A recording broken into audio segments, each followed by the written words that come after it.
तो आइए शुरू करते हैं बेबी लोन का सबसे अमीर आदमी यानी कि the richest man in baby loan, जिसे लिखा है जॉर्ज एस क्लेसन ने। इसमें एंशिएंट बेबी लोन के बारे में कहानी है और कहानी की मेन थीम है मनी यानी कि पैसा। मैनेजमेंट के 7 बेसिक प्रिंसिपल को इस तरीके से समझाना ताकि ये इजीली सबकी समझ में आ सके, जैसे कि बेहतर फ्यूचर के लिए अपनी टोटल अर्निंग का कम से कम 10% किसी इन्वेस्टमेंट फंड में सेव करें। जो 90% आपके पास बचता है उसमें गुजारा करें और हो सके तो उसमें भी कुछ सेविंग करें। आपके पास जो भी कैपिटल है उसे ऐसे प्रोजेक्ट्स में इन्वेस्ट करें जिसका कंपाउंड इंटरेस्ट मिलता रहे और आपकी सेफ स्टडी इनकम होती रहे।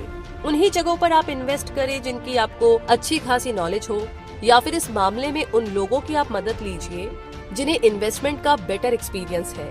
खुद का घर ले जिससे कि हर महीने रेंट के पैसे आपके बच सके। रियल एस्टेट इंश्योरेंस प्रोग्राम ले और पैसे कमाने के एक से ज्यादा तरीके ढूंढे जिससे कि आपकी इनकम इंक्रीज हो। और इसी के साथ आगे बढ़ते हैं सेकंड चैप्टर की तरफ, जहाँ पर हम जानेंगे उस आदमी के बारे में जिसे गोल्ड की डिजायर थी। जी हाँ, ये चैप्टर बंसीर की स्टोरी से शुरू होता है जो बेबी लोन का रहने वाला था। तो एक दिन वो एक दीवार पर बैठा अपनी सिचुएशन के बारे में सोच रहा था। तभी उसका दोस्त कोबी उसके पास आया जिसे बंसीर से कुछ पैसे उधार चाहिए थे। तो बंसीर और कोबी की सालों से दोस्ती थी, लेकिन उस टाइम बंसीर के पास कोबी को देने के लिए पैसे नहीं थे, तो उसने कोबी को मना कर दिया। इनफैक्ट वो खुद पैसे की तंगी से गुजर रहा था। तो कोबी इस बात को सुनकर के बहुत दुखी हुआ, काफी निराश हुआ और दोनों जन पैसे की प्रॉब्लम पर ना डिस्कस करने लगे। दोनों को ये रियलाइज हुआ कि शायद आगे चल कर के ना उनके बेटे भी जिंदगी भर गरीब ही रहेंगे, क्योंकि वो भी उनके नक्शे कदम पर चल रहे थे। तो फाइनली जब उनकी डिस्कशन एक इम्पोर्टेंट पॉइंट पर पहुंची तो दोनों ने फील किया कि उन्हें ज्यादा पैसे कमाने के तरीके ढूंढने ही होंगे। वे दोनों अपने अपने हालात का रोना रो रहे थे कि तभी उन्हें अपने दोस्त अरकत की याद आई जो कि बेबी लोन का सबसे अमीर आदमी था। तो दोनों ने डिसाइड किया कि चल कर के अपने दोस्त की मदद ली जाए। दोनों उसके पास गए और उसे अपनी सारी प्रॉब्लम बताई। तो अरकत ने उन्हें लॉ ऑफ कैपिटल मेकिंग के बारे में बताया। जी हाँ, हालांकि हर कोई ये मानता है कि पैसा ही सब कुछ नहीं होता और कुछ चीजें ना पैसे से ना कभी भी खरीदी नहीं जा सकती, पर अब जो भी कुछ कहे ये बात भी उतनी ही सच है कि इस दुनिया में पैसा ही सक्सेस का दूसरा नाम माना जाता है। और इस पर्सपेक्टिव को लेकर के ही लोग अमीरी को एक स्कोर कार्ड की तरह लेते हैं। सक्सेस भी पैसे से ही रिप्रेजेंट होती है, क्योंकि इन पैसों से इंसान जो चाहे वो चीज खरीद सकता है और कुछ भी कर सकता है। पास में अच्छा खासा पैसा होने से इंसान अपने लिए हर तरह की खुशी और एंजॉयमेंट को खरीद सकता है। अलग अलग लोगों की जरूरतें भी अलग अलग होती है, जिसके चलते अक्सर लोगों को कैश की दिक्कत रहती है और कई बार वो अपने बिल्स भी टाइम से नहीं भर पाते। तो पैसे की इतनी ज्यादा तंगी के चलते ही कई बार लोग समझते हैं कि शायद पैसा उनके पास आना ही नहीं चाहता, लेकिन ना ये बात बिल्कुल सच नहीं है। सच तो ये है कि पैसा बहुत है, मगर उनके लिए जो कि दौलत कमाना चाहते हैं, दौलत पाना चाहते हैं और उसके नियम को जानते हैं। अगर आप भी अच्छा खासा पैसा जोड़ना चाहते हैं तो बेहतर होगा कि कम खर्चा करना सीख लीजिए और पास्ट के दुखों पर पछताने की बजाय पैसा और टाइम दोनों सोच समझकर ही खर्च करें। और साथ ही laws of exhibition of money पर फोकस करना आपके लिए एक बेनिफिट माइंडसेट होगा। जी हाँ, हम ये सदियों से देखते आए हैं कि कुछ लोगों के पास हमेशा दूसरों से ज्यादा पैसा होता है। कई लोग इसे गुड लक समझते हैं, या फिर हो सकता है कि उन्होंने कंजूसी करके इतनी दौलत जोड़ी हो। खैर जो भी हो, मगर जो इसे सिर्फ गुड लक समझते हैं ना, उनके लिए जिंदगी में अमीर बनने के उतने ही चांस है जितने की कभी कोई जैकपॉट लगने के। और जो लोग हार्ड वर्क पर डिपेंड रहते हैं, घंटों काम करते रहते हैं, उनके अमीर होने के चांसेस ज्यादा बनते हैं।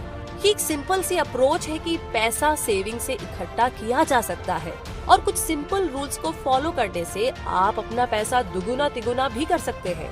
तो हमें ना बस इन रूल्स पर, इन नियमों पर चलना होगा और थोड़ा एफर्ट करेंगे तो जरूर से बहुत सारा पैसा कमा सकते हैं। मतलब इतना भी मुश्किल काम नहीं।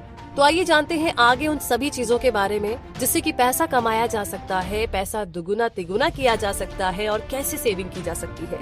तो आगे जो थर्ड चैप्टर है वो है बेबी लोन के उस सबसे अमीर आदमी के बारे में। जी हाँ, जब बंसीर और कोबी अरकत से मिले तो उन्होंने उससे पूछा कि भाई तुम्हारी इतनी अच्छी किस्मत कैसे है कि तुम अमीर हो, वो भी उनके जैसा ही तो था। और तो और उन दोनों ने शायद अरकत से ज्यादा ही मेहनत की होगी, पर फिर भी कुछ तो डिफरेंट था। अरकत ज्यादा पैसे वाला था। और इस सवाल के जवाब में अरकत ने बताया कि एक बार उसने एक बहुत अमीर आदमी अलगामिश के यहाँ पर नौकरी की थी।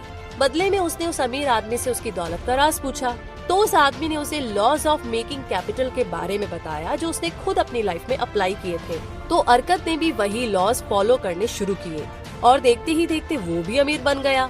तो पैसे के बारे में अरकत ने जो भी सीखा था वो बंसीर और कोबी को भी बताया। मनी सेविंग का फर्स्ट और सबसे जरूरी बेसिक तरीका ये है कि अपनी अर्निंग का 10% अलग रख दे और जो 90% बचता है उसमें अपने खर्चे पूरे करने की पूरी कोशिश करें। और अगर आप इस बचे हुए 90% से भी बचा सके तो और भी बढ़िया है। खूब सारा पैसा जमा करना है तो दो ऐसे मोस्ट इम्पोर्टेंट तरीके हैं जो आपको अप्लाई करने होंगे। पहला तो है टाइम और दूसरा है स्टडी। जब हम टाइम की बात करते हैं तो ये सबके पास होता है, मगर मुसीबत तो ये है कि कुछ लोग और भी गरीब बनने के लिए ना इस टाइम का यूज करते हैं। आप चौंक रहे होंगे कि मैं ये क्या बोल रही हूँ, लेकिन ये आप बिल्कुल ठीक सुन रहे हैं। वो खुद को इतनी सारी एक्टिविटीज में एंगेज कर लेते हैं कि मनी मेकिंग लॉ के लिए उनके पास टाइम ही नहीं बचता है। तो जब आप खुद को इतनी सारी एक्टिविटीज में बिजी करते हैं तो आपका टाइम तो पास हो जाता है, मगर इससे दौलत इकट्ठा नहीं होगी, दौलत कमाई नहीं जा सकती। वहीं दूसरी ओर जब स्टडी और रिसर्च की बात आती है तो ऐसे दो टाइप के लेसन्स हैं जो उनके काम आ सकती है जो पैसा कमाना चाहते हैं। पहली तो है एक स्पेसिफिक सब्जेक्ट के बारे में और दूसरी ये है कि इसे कैसे ढूंढे, जो कि ज्यादातर लोगों को पता ही नहीं होता। ये दोनों टाइप की लर्निंग बहुत ही कीमती भी है और यूजफुल भी। तो नीचे कुछ बेसिक प्रिंसिपल दिए हैं जो कि पैसा बनाने के लिए जो भी आप कमाए उसमें कम से कम में गुजारा करने की आदत डालें। जब लोग मंथ एंड में आराम से अपने सारे बिल्स भरते हैं तब जाकर के उन्हें अमीर और वेल्दी होने की फीलिंग आती है। लेकिन अमीर होने का मतलब सिर्फ बिल्स भरना या चीजें खरीदना नहीं होता, बल्कि इसका असली मतलब है कि आप सबसे पहले खुद को पे करते हैं। हर महीने आप जब बाकी बिल्स भर सकते हैं तो पहले खुद के लिए पे क्यों नहीं कर सकते? अपनी अर्निंग का 10% खुद को पे करना आपके फ्यूचर में काफी हेल्प करेगा। एक्चुअली में ये पैसे जोड़ने का ना बड़ा ही बेनिफिशियल तरीका है। जिंदगी में असली चेंज तो तब आएगा जब हर महीने के शुरू में आप सबसे पहले खुद के लिए पे करेंगे। अगर आप ये कर सके तो डेफिनेटली बाकी के पैसे से ना आप पूरा महीना निकालना सीख लेंगे आसानी से, और बदले में आपकी कैपिटल रिजर्व धीरे धीरे बढ़ती जाएगी। और इसके लिए आप कुछ बातों का ध्यान रखिए, जैसे कि हमेशा आप उनकी एडवाइस लीजिए जो कि इस मामले में बेस्ट है, एक्सपर्ट है। अब जैसे कि आप बीमार हैं तो आपको डॉक्टर के पास जाना पड़ेगा, ना कि प्लम्बर के पास। सेम बात यहाँ पर भी अप्लाई होती है।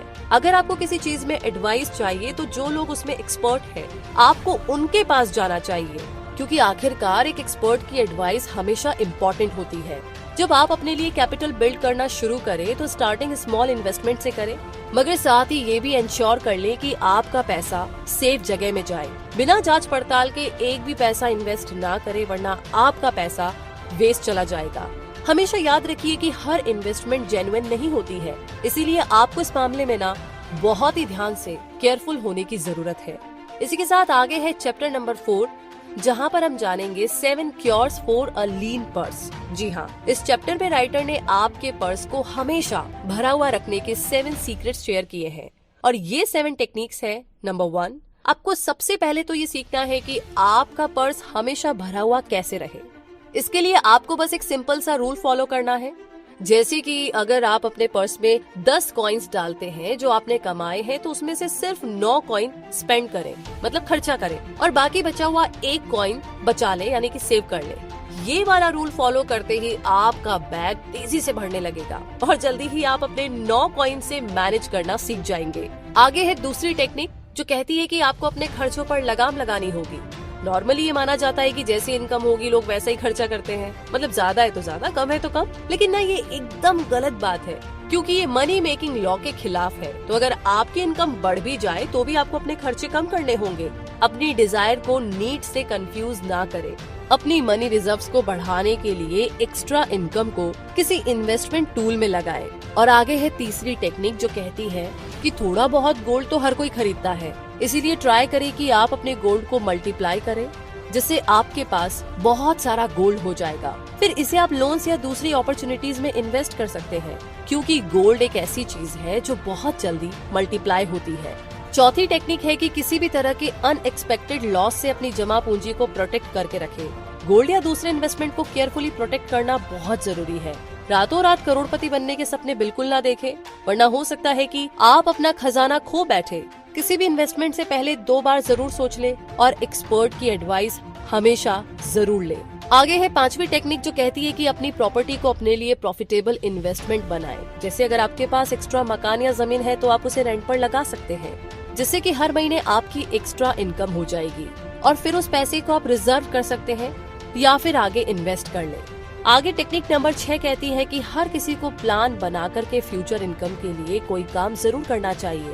शॉर्ट में बोले तो आपको अपने बच्चों, पेरेंट्स या फिर अपनी ओल्ड एज के लिए किसी भी तरह की फ्यूचर इनकम का अरेंजमेंट करना चाहिए। इसके लिए मकान या लैंड में अपना पैसा इन्वेस्ट करें।